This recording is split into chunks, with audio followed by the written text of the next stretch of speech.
Welcome to Bedtime Astronomy. Explore the wonders of the cosmos with our soothing bedtime astronomy podcast. Each episode offers a gentle journey through the stars, planets, and beyond, perfect for unwinding after a long day.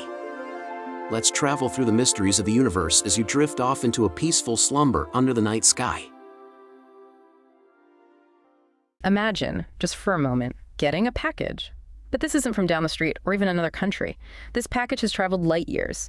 It's a cosmic messenger straight from another star system, carrying secrets, etched into its very atoms.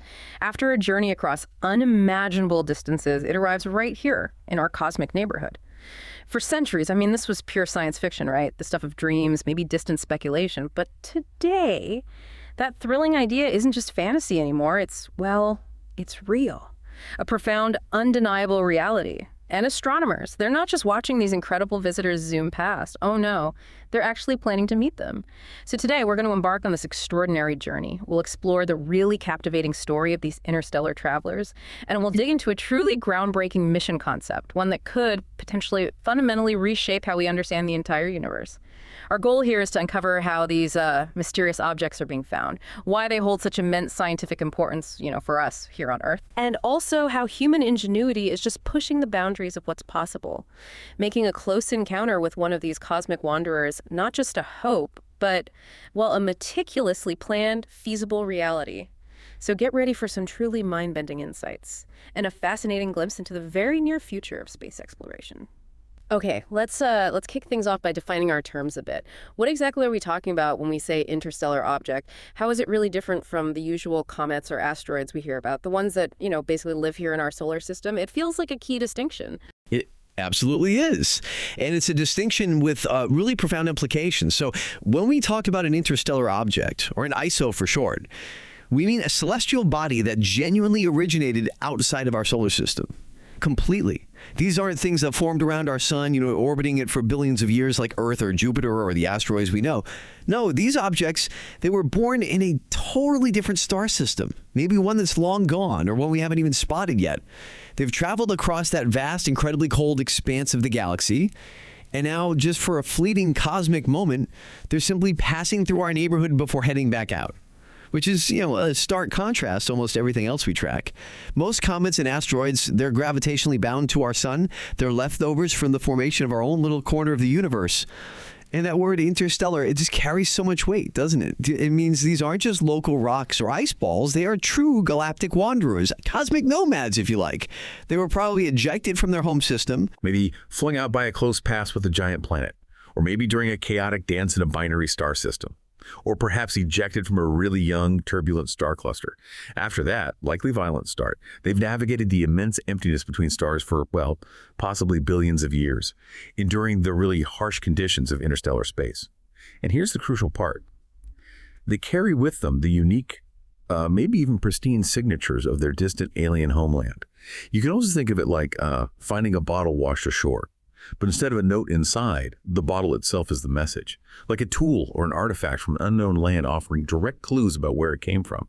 It's just an unprecedented chance to get direct insights into conditions far, far beyond our own cosmic doorstep, without ever having to actually travel there ourselves. That's incredible to think about, but for millennia, these things were just imagination. Then, almost like someone flipped a switch, we found the first one. What was that like, that moment in the scientific community?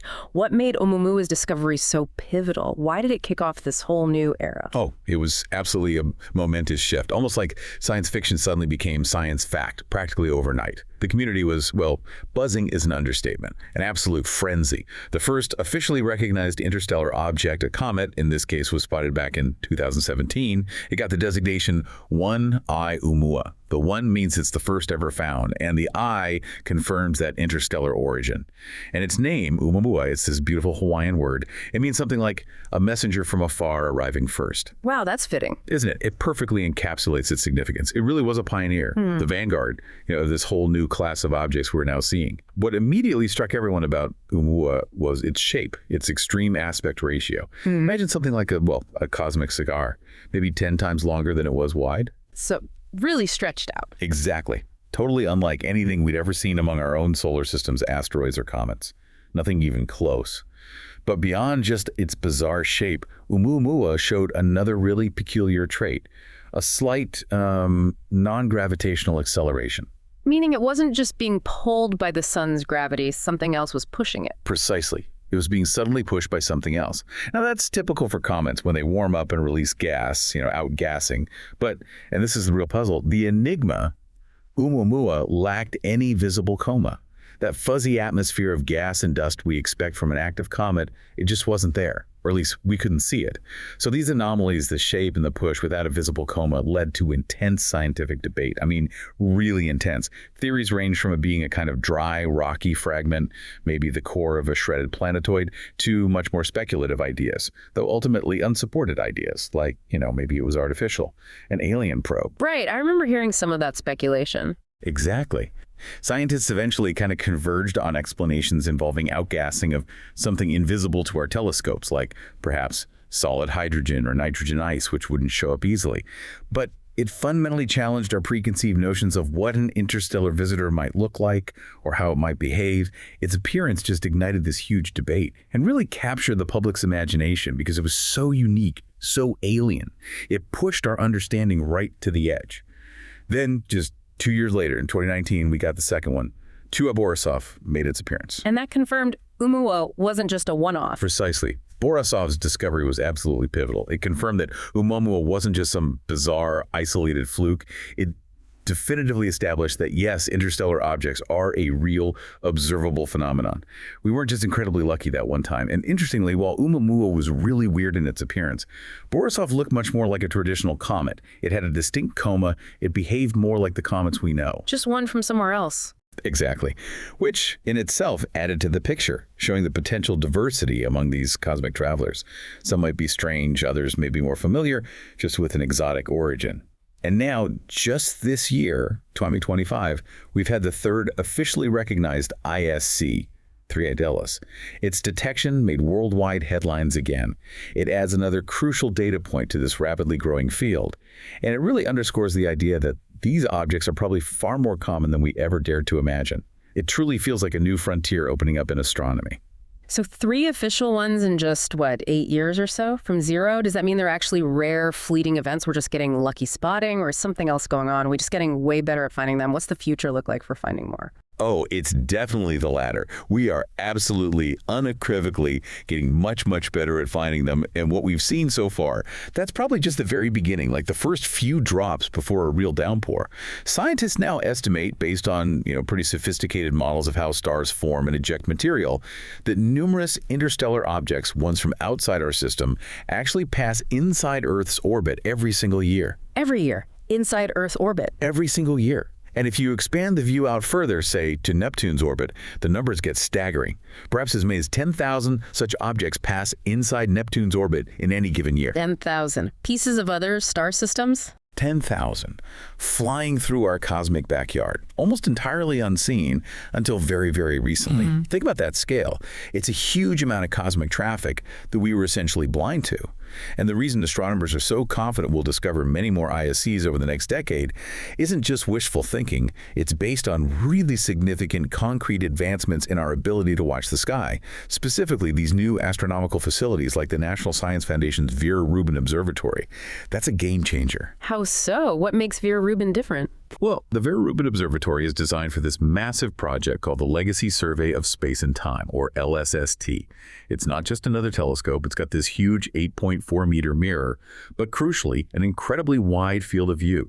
It can image the entire visible sky from its location every few nights. Its design lets it scan enormous swaths of the sky with unprecedented speed and sensitivity.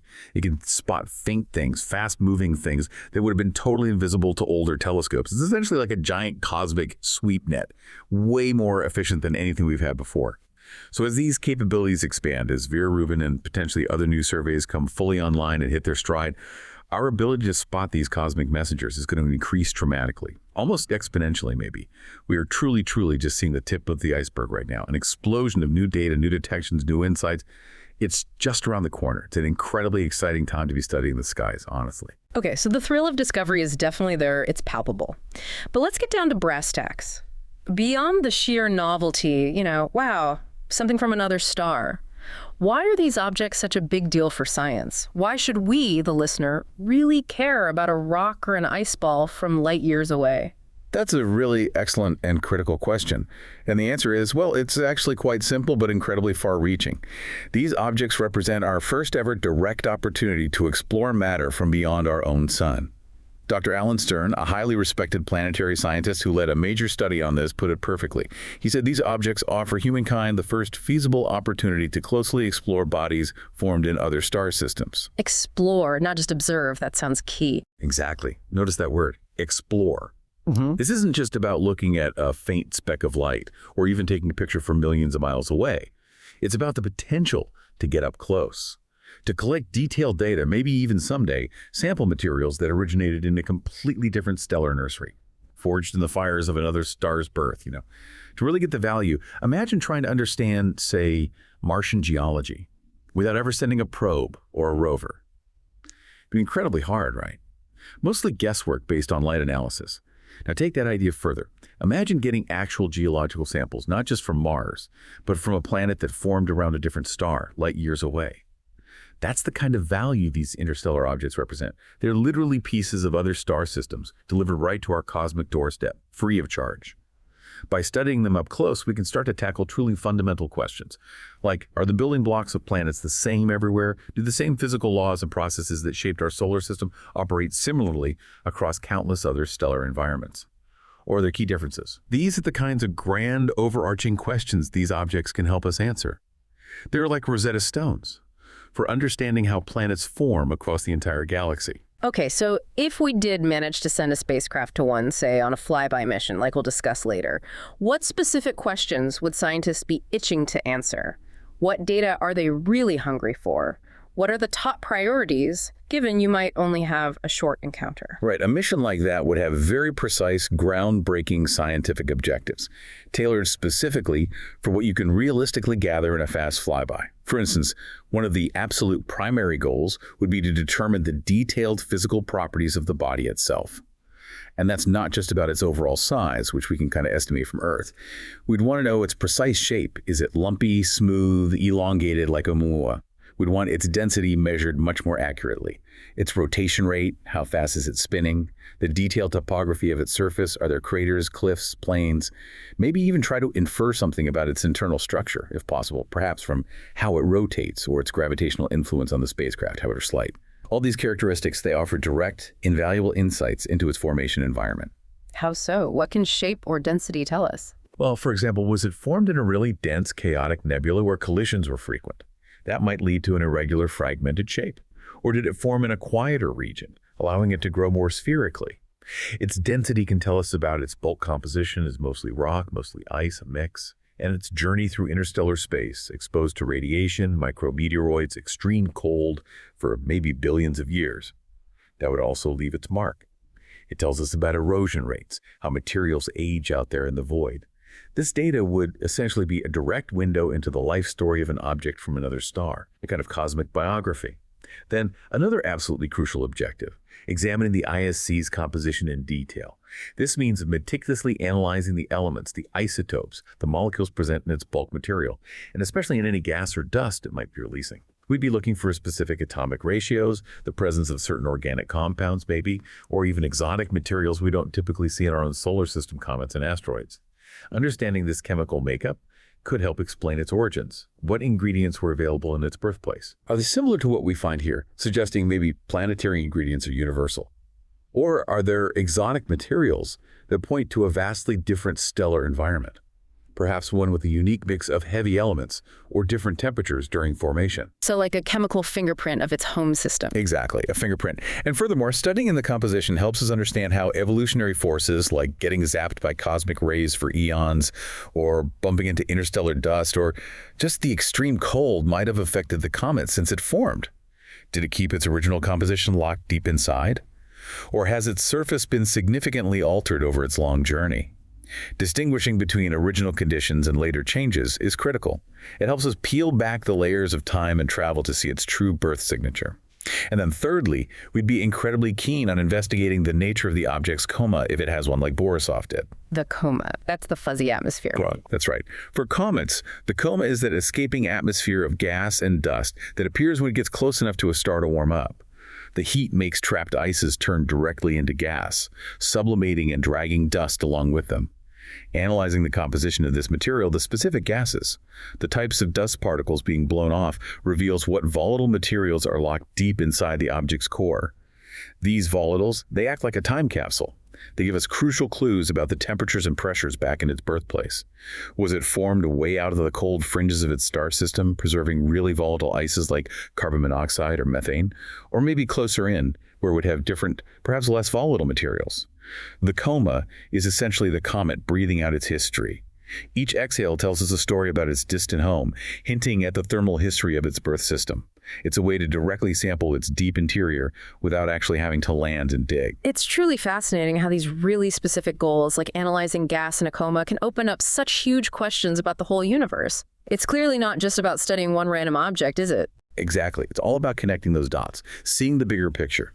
All these individual objectives, understanding the physical properties, the composition, the coma, they all converge on one overarching goal: to significantly expand our understanding of how solid bodies, planets, asteroids, comets, how they form in other star systems. And ultimately, of course, that helps us understand our own place in the cosmos a little better too. For so long, think about it, our models of how planets and smaller bodies form have been based almost entirely on what we see right here in our own solar system. We basically had a sample size of one. That's a good point, like trying to understand all mammals just by studying, I don't know, a dog. Precisely. It's like trying to understand the incredible diversity of life on Earth by only ever studying one species of bird or one type of tree. You get a very limited picture. Data from an interstellar comet completely changes that game. It allows us to do something called comparative planetology, which is basically studying how different planets and smaller bodies form and evolve by comparing them. But here, we'd be doing it on an interstellar scale, comparing a body from another star system directly to objects right here in our own backyard. Consider this. What if we found an ISC that was really rich in a specific isotope, say, of oxygen, that's super rare in our solar system? That could imply that the nebulae from which stars like our sun form aren't as well mixed or homogeneous as we thought. It could tweak our fundamental models of how elements are created in stars and spread through the galaxy. Or maybe, what if we detected complex prebiotic organic molecules, the building blocks of life in abundance, but in significantly different types or ratios than we see in our own comets? That could dramatically shift our understanding of where life's ingredients come from across the galaxy.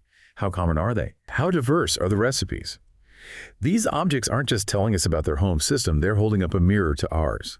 They challenge our existing models, our assumptions about how our own solar system formed. They'll either confirm them as universal principles or show us entirely new ways that cosmic construction can happen. It just broadens our perspective immensely on how common or how diverse planetary systems truly are out there. Okay, the scientific potential is undeniable. It's frankly absolutely thrilling to think about.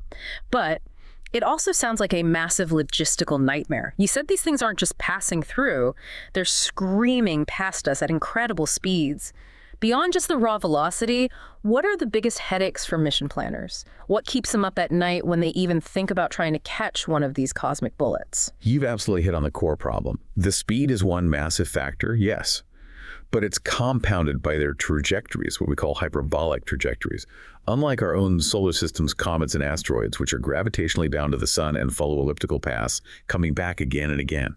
These interstellar objects, they're just here for a single fleeting visit. They come in from interstellar space, they whip around the sun once using its gravity like a slingshot basically, and then boom, they're gone. Back out into the interstellar void, never to return. So, no second chances. No leisurely rendezvous. None whatsoever. We get one shot, and that window of opportunity is incredibly narrow, often just weeks or maybe months from the moment we detect it, until it's simply too far away and moving too fast to even contemplate reaching. Trying to match their speed for an extended study, like going into orbit around one. With our current propulsion technology, it's simply not feasible. The amount of fuel you'd need for that kind of massive deceleration and then orbital insertion would be absolutely astronomical, far beyond what any current rocket could carry or any realistic budget could sustain. It really is like trying to get, I don't know, a delivery truck to somehow chase down and then start circling a supersonic jet that's only going to fly through your local airspace one single time. It's just not going to happen with today's tech. And this creates enormous logistical hurdles for anyone trying to design a mission. You're talking about an almost impossibly short observation window for telescopes on Earth to even spot the object in the first place, then calculate its trajectory accurately enough, and then plan and launch an intercept mission. Then the spacecraft itself would need immense propulsive power just for the launch and any necessary course corrections mid-flight, which, as I said, is largely beyond our current capabilities if the goal is an orbital rendezvous. The need for immediate, precise action once a target is identified is just paramount. You can't ditter. You can't wait around for the next launch window. The target is already moving away at this incredible clip. It dictates a very fleeting, very fast encounter, making those traditional long-duration orbital missions simply impossible for these kinds of targets right now. Wow, a supersonic jet. And a one-time pass only. That really does sound almost insurmountable. So if orbiting them is out, if we can't chase them in the way we normally think about space missions, what hope does this SwRI concept offer? How do you even begin to approach such an elusive, fast-moving target? This is where it gets really interesting, I guess. This is indeed where the ingenuity of space engineers really comes into play, where you take what looks impossible and find a clever workaround, often by shifting your perspective on the problem. Southwest Research Institute, or SwRI, they have this internally funded project where they've completed a really detailed mission study. And this study specifically lays out how a proposed spacecraft could successfully achieve a flyby with an interstellar comet. The absolute key here is the phrase flyby reconnaissance. We're not talking about orbiting. We're talking about a high-speed, close-range pass. Their rigorous study showed, pretty convincingly actually, that such a flyby is not only feasible from an engineering standpoint, but also remarkably affordable, especially when you weigh it against the immense potential scientific return. Affordable is good. So what does a flyby actually entail in this context? Well, fundamentally, a flyby means the spacecraft passes the target at an extremely high relative velocity. It doesn't try to slow down and match speeds. Instead, it gathers as much data as physically possible in a very short window, think minutes, maybe even seconds, not months, as it zips past the object at close range. Matthew Freeman, who's a project manager for this study at SwRI, he clarified their specific proposed approach. He said the proposed mission would be a high-speed, head-on flyby. Head-on, that sounds counterintuitive, like flying into the cosmic bullet. It does sound a bit like that, doesn't it? But it's actually advantageous for certain types of scientific instruments. A head-on approach, or something close to it, maximizes the relative velocity between the spacecraft and the comet's material, especially any coma. This high relative speed can be really beneficial for instruments like mass spectrometers, which basically need to scoop up particles as they fly through them. Higher speed can mean more particles collected in a short time. It can also be useful for certain imaging techniques that can leverage that rapid pass to build up data quickly or get specific viewing angles. And importantly, this isn't just some back-of-the-envelope sketch. It's a rigorously designed mission concept built on solid engineering principles and detailed scientific requirements. The fact that SwRI notes it could be later proposed to NASA really highlights that it has serious scientific and engineering backing. It makes it a pragmatic, achievable solution to what initially looked like an almost insurmountable problem. It changes the game from can't orbit to can fly by. Okay, so to pull off something that's challenging, a high-speed, maybe head-on flyby, you'd need an incredibly specific spacecraft design, wouldn't you? This isn't just sending any probe up there. It's engineering something to perform this incredibly complex high-speed maneuver with maybe only minutes to get the crucial data. What were the key elements SRI had to focus on in their study, particularly thinking about the design and, crucially, what the spacecraft would need to carry? What instruments? You're absolutely right. This is definitely not a mission where you can just repurpose an old design. It requires bespoke engineering. The SRI-led internal research study specifically tackled those unique design challenges you mentioned, the ones inherent to an ISC intercept mission. They had to consider everything, really, from the propulsion systems needed to get the spacecraft on the right trajectory quickly to the incredibly precise navigation required to hit a relatively small, fast-moving target that's basically appearing out of deep space with maybe not much warning. They had to account for those extreme velocities not just of the target, but also of the spacecraft itself during the encounter. And of course, that very short window available for detecting the object, launching the mission, and performing the actual intercept and science gathering. Crucially, their study also meticulously defined the likely costs and the payload needs for such a mission. Now, while this specific list of instruments isn't detailed in the public information from their study, we can infer quite a bit. The payload would have to be very carefully chosen, highly specialized, to meet those core scientific objectives: composition, physical properties, coma analysis, within the severe constraints of a fast flyby. So instruments that work really, really fast? Exactly. Think compact, highly sensitive mass spectrometers to quickly analyze the composition of any gas and dust in the coma as you fly through it. High-resolution imagers with incredibly fast shutter speeds to capture detailed pictures of the surface topography during that fleeting pass. Maybe dust particle impact detectors to measure the size and frequency of dust grains. Everything has to be designed to acquire a lot of data very accurately in potentially just minutes or even seconds of close approach.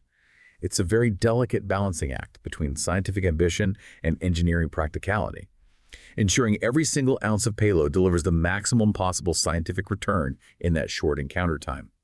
And what's also really important here is that they mentioned the mission concept was developed based on previous interstellar object ISO detections.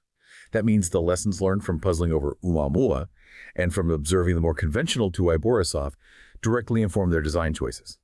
They could anticipate potential challenges, like maybe needing instruments sensitive to unusual compositions or shapes, and optimize the instrument selection based on what we've already seen. They weren't starting totally blind. They were building intelligently on the knowledge gained from those first unexpected visitors. Okay, designing a mission in theory, running simulations, that's one thing. It sounds incredibly thorough, but how do you know it would actually work out there in the chaotic, unpredictable reality of space? How did the recent discovery of 3I Atlas provide that crucial real-world test case for SwRI's whole concept? Right. This is where 3I Atlas becomes so much more than just the third interesting discovery. Yeah. It really acted as a validating force, a critical real-world proof of concept for the entire mission design. See, the team at SwRI didn't just design this theoretical mission and then, put the report on a shelf. As soon as 3ILS was discovered and its trajectory was calculated, they immediately used it as a real-world test case. They effectively validated their whole mission concept by determining after the fact that 3I Atlas could have been intercepted and observed by their proposed spacecraft had it been ready and waiting. So they ran the numbers for ATLS specifically. Exactly. This wasn't just a hypothetical, well, if we built this spacecraft, it might work for some future object. It was a concrete demonstration. If we had built it, it could have worked for this specific real-world object that just flew past. And that transition from theoretical possibility to demonstrable feasibility against a real target, that's huge. This validation is just incredibly significant for the project. It meant that the actual trajectory of 3I Atlas was found to be well within the interceptable range of the mission SwRI had designed. That's absolutely key. If Atlas had been moving, say, significantly faster, or its path was just too far off for even a head-on flyby using existing propulsion capabilities, then the whole concept might have been proven unfeasible, or at least much harder. But with 3I Atlas, the calculations showed that this kind of cosmic chase, this precise, high-speed interception, is genuinely within our technological reach. Matthew Freeman, the project manager, reinforced this. He emphasized again that the scientific observations made during such a flyby would be groundbreaking. It highlights the immense value of proving that such an encounter isn't just a scientific pipe dream, it's actually possible. It effectively gives a green light, saying, yes, this mission design can hit a real target like the one we just saw. Okay, but how do you even begin to map out a path to intercept something like that? Something moving so erratic, well, maybe not erratically, but certainly very fast, coming from light years away, especially if you might only have weeks, maybe months of warning. What kind of, cosmic navigation system did SwRI have to develop? It still sounds like trying to hit a moving target from another planet with a dart. That's a great analogy. And it really does underscore the immense computational challenge, the orbital mechanics involved. It's definitely not trivial. SwRI didn't just sit around waiting for an ISE to pop up and then frantically try to calculate a trajectory from scratch. They took a much more proactive and frankly, innovative approach. They actually developed custom software specifically designed to generate a representative synthetic population of ISCs. Synthetic, meaning like fake comets. Sort of, yeah. Hypothetical ones. They created thousands, maybe even millions, of simulated interstellar comets in their computer models, each with slightly different trajectories, different velocities, different points of entry into our solar system, all based on our best astrophysical models of how star systems might eject material like this. The power of doing this kind of large-scale simulation is immense. It allows them to predict and plan for a vast range of possible scenarios before an object even appears. It helps make their mission design robust, more likely to work regardless of exactly what an incoming ISC looks like or precisely where it comes from. It's like creating a cosmic playbook that has a strategy ready for almost any possible incoming play.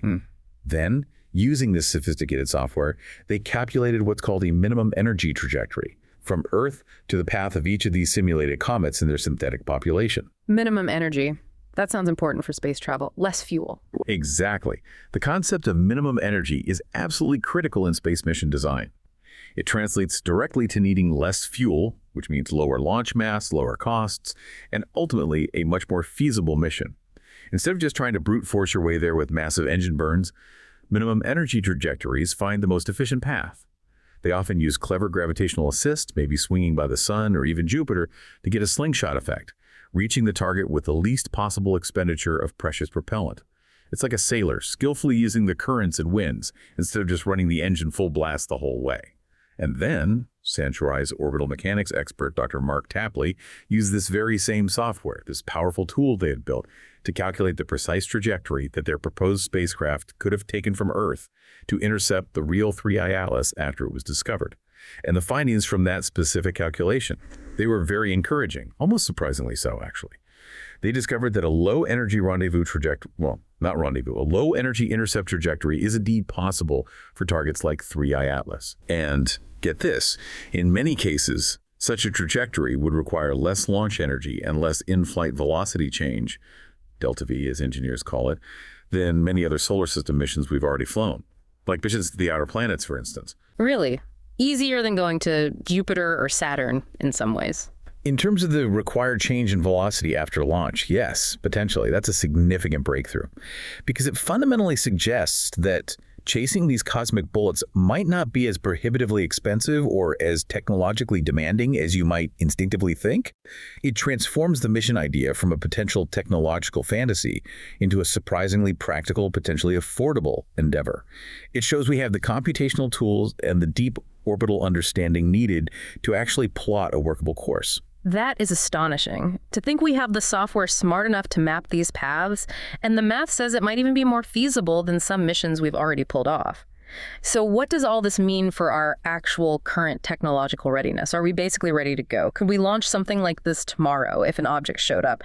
Are we ready to chase these cosmic bullets and unlock their secrets right now? Well, tomorrow might be a slight stretch, but the short answer is largely yes. We are technologically ready. Dr. Mark Tapley's statement on this point is incredibly powerful and really reassuring.